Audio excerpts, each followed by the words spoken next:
Assalamualaikum warahmatullahi wabarakatuh. Perkenalkan, nama saya Suci Ramadhania Gista Putri. Di sini saya akan mempresentasikan tanggapan saya mengenai tugas ISBD yang sudah diberikan berdasarkan jurnal atau artikel yang saya baca. Baik, saya mulai. Pertama-tama, apa hubungan manusia, alam, dan kebudayaan? Jadi hubungan manusia, jadi saya akan menjelaskan satu persatu, mulai dari hubungan manusia dengan alam, hubungan manusia dengan teknologi, dan hubungan manusia dengan kebudayaan.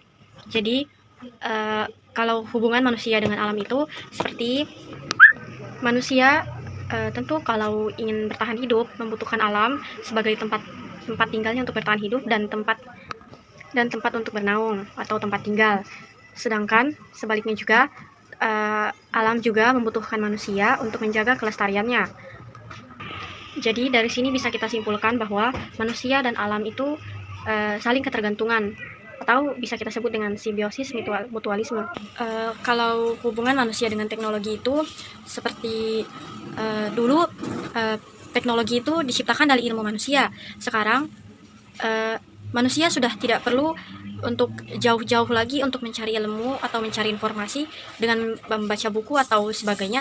Sekarang manusia bisa mendapatkan informasi-informasi yang mereka inginkan dari aplikasi yang bernama Google. Di aplikasi tersebut sudah banyak informasi yang bahkan bisa diakses manusia. Dan untuk yang saling berhubungannya itu seperti yaitu sekarang sudah ada teknologi yang berhubungan dengan alam tadi, seperti teknologi seperti mencangkul sawah dengan menggunakan traktor. Itu sudah termasuk hubungan manusia, alam, dan teknologi. Jadi antara ilmu manusia, alam, ilmu, dan teknologi serta kebudayaan itu memiliki keterkaitan.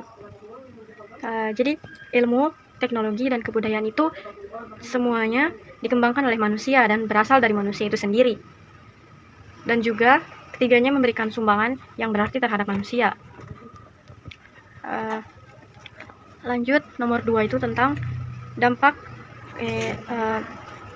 bagaimana dampak positif dan negatif teknologi terhadap alam dan manusia.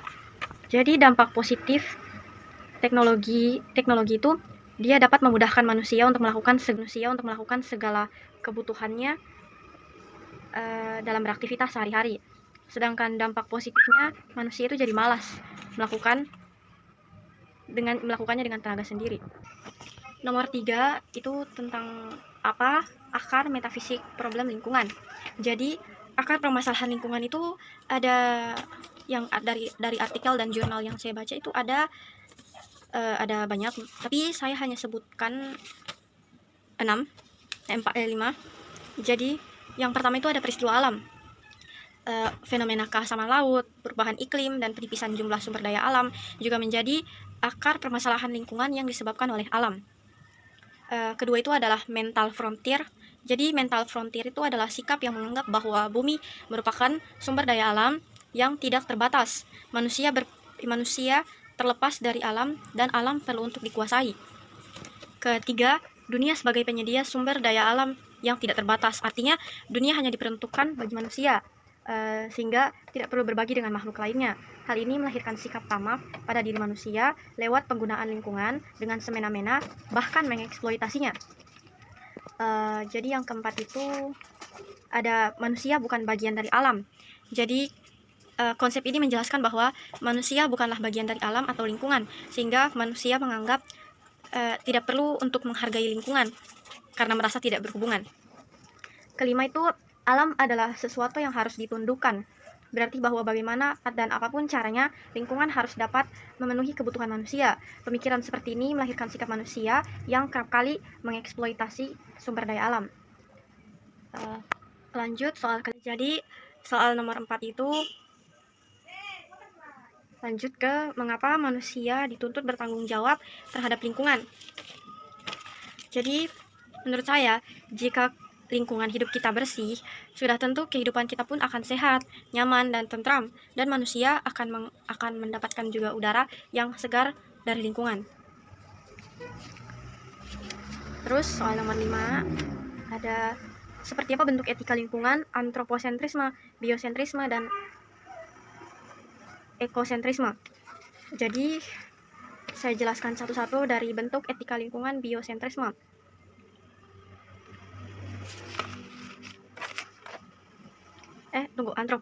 Antroposentrisme. Jadi bentuk etika lingkungan antroposentrisme itu seperti contohnya manusia membutuhkan waktu yang berabad-abad untuk percaya dan meyakini bahwa bumi kita ini mengelilingi matahari. Terus bentuk etika lingkungan biosentrisme. Jadi contohnya seperti melakukan aktivitas reboisasi. Penanaman kembali hutan yang gundul menjadi penting saat manusia sibuk menebang banyak pohon untuk diambil kayunya. Apabila reboisasi tidak dilakukan, maka sumber penghasil kayu tidak akan berkembang. Terus lanjut ke bentuk etika lingkungan ekosentrisme. Jadi, bentuk etika lingkungan ekosentrisme ini menekankan bahwa adanya ketertarikan antara seluruh organisme maupun anorganisme. Sekian penjelasan presentasi yang saya lakukan dan tanggapan saya mengenai artikel dan jurnal yang saya baca. Assalamualaikum warahmatullahi wabarakatuh. Assalamualaikum warahmatullahi wabarakatuh. Perkenalkan, nama saya Mauiza Badarudin, NPM 0321011439. Nah, di sini saya akan mempresentasikan hasil tanggapan saya mengenai 5 soal tentang materi manusia, alam, teknologi, dan kebudayaan. Soal pertama yaitu apa hubungan manusia, alam, teknologi, dan kebudayaan. Baik, saya akan jelaskan satu persatu. Yang pertama yaitu hubungan manusia dengan alam. Hubungan manusia dengan alam yaitu seperti sesuatu yang saling ketergantungan antara keduanya atau bisa disebut dengan simbiosis mutualisme. Kemudian hubungan manusia dengan teknologi. Hubungan manusia dengan teknologi yaitu karena teknologi dapat mempengaruhi perubahan pola hidup pada manusia. Dan sedangkan hubungan manusia dengan kebudayaan itu sendiri adalah tanpa adanya manusia tidak mungkin ada kebudayaan. Lanjut soal nomor kedua. Bagaimana dampak positif dan negatif teknologi? Ada beberapa dampak pada teknologi. Pada dampak negatif yaitu dapat menumbuhkan individualisme, fitnah, dan sikap antisosial. Tapi selain itu ada pula dampak positif dari teknologi, yaitu dengan adanya teknologi kita dapat mempercepat komunikasi dan dapat mempermudah semua pekerjaan. Lanjut pada soal nomor 3. Apa akar metafisik problem lingkungan? Dari yang saya baca, ada beberapa seperti polusi udara, eksploitasi laut yang berkurang, dan mulai hilangnya sumber daya alam. Nomor 4. Mengapa manusia dituntut bertanggung jawab terhadap lingkungan? Manusia perlu bertanggung jawab akan hal itu, karena jika lingkungan bersih, maka sudah tentu kehidupan kita akan sehat, nyaman, dan kita bisa menghirup udara yang segar. Oleh sebab itu, manusia dituntut untuk bertanggung jawab terhadap lingkungannya. Lanjut pada soal yang terakhir. Seperti apa bentuk etika lingkungan, antroposentrisme, biosentrisme, dan ekosentrisme? Oke, yang pertama yaitu tentang etika lingkungan antroposentrisme. Etika ini seperti manusia dipandang sebagai pusat dari sistem alam semesta. Sedangkan etika biosentrisme yaitu seperti lingkungan yang lebih menekankan kehidupan sebagai standar moral, dan etika lingkungan ekosentrisme, yaitu seperti anggapan bahwa setiap kehidupan dan makhluk hidup memiliki nilai dan keberhargaan pada dirinya sendiri. Sekian tanggapan yang saya berikan. Maaf jika ada salah-salah kata. Saya akhiri. Billahi taufiq wal hidayah. Wassalamualaikum warahmatullahi wabarakatuh.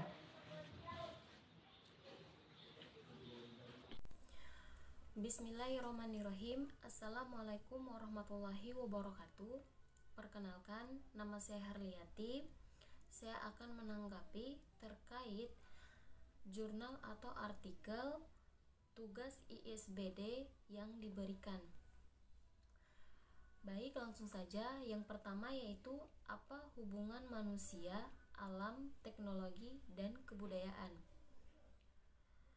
Nah, sebelumnya manusia adalah makhluk ciptaan Tuhan dengan segala fungsi dan potensi yang tunduk kepada aturan hukum. Alam adalah keseluruhan dunia fisik yang ada di luar dan lepas dari tindakan manusia. Kebudayaan adalah segala sesuatu yang diciptakan oleh manusia, tetapi kehadiran hubungan antara manusia dan dunia itu dijembati oleh teknologi. Sedangkan teknologi adalah subsistem dari sistem kebudayaan.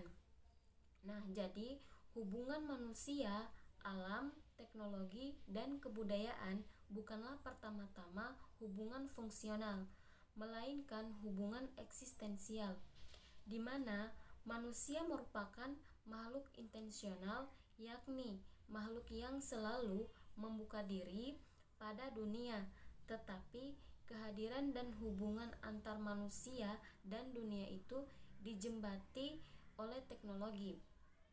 Yang kedua, bagaimana dampak positif dan negatif teknologi terhadap alam dan manusia. Nah, seperti yang seringkali kita lihat, seiring dengan perkembangan teknologi di lingkungan sekitar yang semakin canggih, manusia menggunakan teknologi tersebut sebagai memperoleh arus informasi untuk seperti melakukan jual beli, dan ada juga manusia yang menyalahgunakan teknologi tersebut seperti penyebaran pornografi dan munculnya rasa takut dalam menggunakan komputer. Yang ketiga yaitu apa akar metafisik problem lingkungan. Nah, seperti yang kita ketahui, kerusakan lingkungan bukanlah hal yang asing lagi, sebab kerusakan lingkungan bisa terjadi di mana saja, bahkan terus meningkat dari waktu ke waktu. Salah satunya mental frontier. Pengerusakan terhadap lingkungan disebabkan karena manusia memiliki mentalitas frontier. Adalah sikap yang menganggap bahwa bumi merupakan sumber daya alam yang tidak terbatas. Manusia terlepas dari alam dan alam perlu untuk dikuasai. Yang keempat yaitu mengapa manusia dituntut bertanggung jawab terhadap lingkungan. Menurut saya, jika lingkungan kita bersih, sudah pasti kehidupan kita pun akan sehat, nyaman, dan tentram, sehingga akan menghasilkan udara yang segar. Oleh karena itu, tugas dan tanggung jawab setiap manusia adalah untuk menjaga dan melestarikan lingkungan hidup sekitar dan alam. Yang kelima yaitu seperti apa bentuk etika lingkungan antroposentrisme, biosentrisme, dan ekosentrisme. Nah, yang pertama, antroposentrisme merupakan teori filsafat yang mengatakan bahwa nilai dan prinsip moral hanya berlaku bagi kebutuhan dan kepentingan manusia, mempunyai nilai tinggi dan paling penting. Yang kedua, biosentrisme, didasarkan pada hubungan antara manusia, alam, dan nilai yang ada pada alam itu sendiri. Yang ketiga, ekosentrisme menawarkan pemahaman yang semakin memadai tentang lingkungan. Sekian, wassalamualaikum warahmatullahi wabarakatuh. Assalamualaikum warahmatullahi wabarakatuh. Perkenalkan, nama saya Yeniarti dengan MPN 032 101 104. Di sini saya akan mencoba menjawab pertanyaan sebanyak 5 pertanyaan. Pertanyaan pertama yaitu, apa hubungan manusia, alam, teknologi, dan kebudayaan? Karena manusia membutuhkan alam sebagai tempat hidup dan bertahannya, dan kebudayaan adalah cara perilaku manusia yang menimbulkan kebiasaan adat istiadat dan kebudayaan bagi masyarakat. Pertanyaan kedua, bagaimana dampak positif dan negatif teknologi terhadap alam dan manusia? Dampak positif dan negatif teknologi bagi kehidupan manusia itu tentu berbagai macam. Digitalisasi diciptakan untuk memberikan kemudahan manusia di berbagai bidang, namun nyatanya teknologi juga membawa dampak buruk bagi manusia. Yang pertama, dampak positifnya yaitu dampak positif teknologi yaitu memudahkan pendidikan, 2 menunjang kesehatan, 3 dan dampak negatifnya yaitu pelanggaran hak cipta, 2 munculnya kejahatan siber. Baik, pertanyaan yang ketiga yaitu, apa akar metafisik problem lingkungan? Ada juga masalah lingkungan yang berkaitan pada urbanisasi dan pertumbuhan ekonomi seperti polusi udara, pengelolaan sampah, air bersih, dan pengelolaan limbah.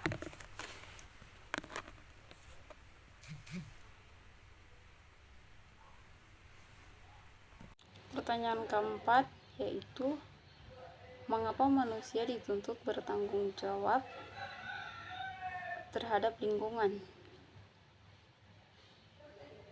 Jika lingkungan kita bersih, sudah tentu kehidupan kita pun akan sehat, nyaman, dan tentram, dan menghasilkan udara yang segar. Oleh sebab itu, tugas dan tanggung jawab setiap individu manusia adalah menjaga, melestarikan lingkungan hidup di sekitar dan di alam. Pertanyaan kelima yaitu, seperti apa bentuk ini agar alam ini tidak rusak, baik ekosistem maupun habitatnya. Perlu kita sadari bahwa kita ini juga gadaian dari alam ini, maka kita harus menjaga lingkungan ini dengan baik dengan norma-norma etika lingkungan. Assalamualaikum warahmatullahi wabarakatuh. Perkenalkan, nama saya Lisnawati, NPM 03201397. Di sini saya akan menjelaskan materi tentang manusia, alam, teknologi, dan kebudayaan.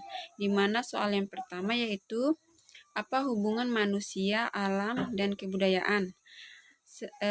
Hubungan manusia dan alam yaitu suatu kesatuan yang saling berkaitan dikarenakan alam untuk digunakan oleh manusia sebagai tempat untuk menempuh hidup seperti makan, minum, dan tempat tinggal, dan manusia tercipta untuk melestarikan dan menjaga alam.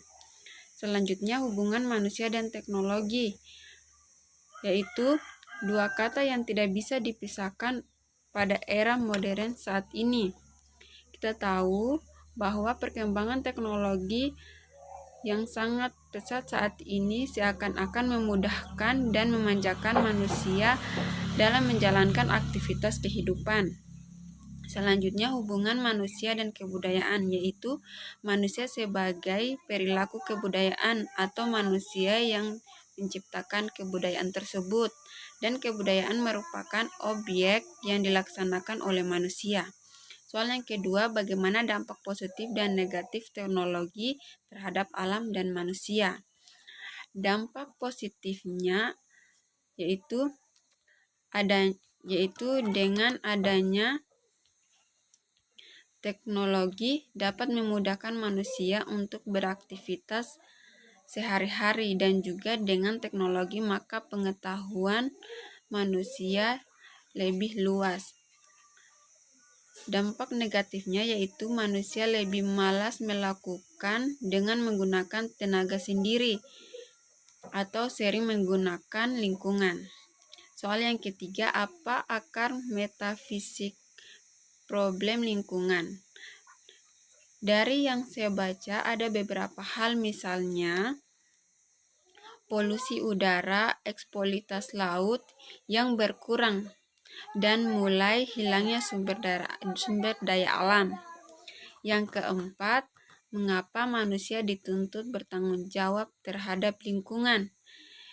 Yaitu karena jika lingkungan hidup kita bersih, sudah tentu kehidupan kita akan sehat, nyaman, tentram, dan akan menghasilkan udara yang segar. Oleh sebab itu, tugas dan tanggung jawab setiap individu sumber daya alam. Yang keempat, mengapa manusia dituntut bertanggung jawab terhadap lingkungan? Yaitu karena jika lingkungan hidup kita bersih, sudah tentu kehidupan kita akan sehat, nyaman, tentram, dan akan menghasilkan udara yang segar. Oleh sebab itu, tugas dan tanggung jawab setiap individu manusia untuk menjaga dan melestarikan lingkungan hidup sekitar kita. Yang kelima, seperti apa bentuk etika lingkungan? Antropocentrisme, biosentrisme, dan ekosentrisme. Etika lingkungan antropocentrisme yaitu manusia terpisah dari alam, mengutamakan hak-hak manusia atas alam tetapi tidak menekankan tanggung jawab manusia. Etika lingkungan biosentrisme yaitu etika lingkungan yang lebih menekankan standar moral, karena teori ini menganggap setiap kehidupan dan makhluk hidup mempunyai nilai dan berharga pada dirinya sendiri.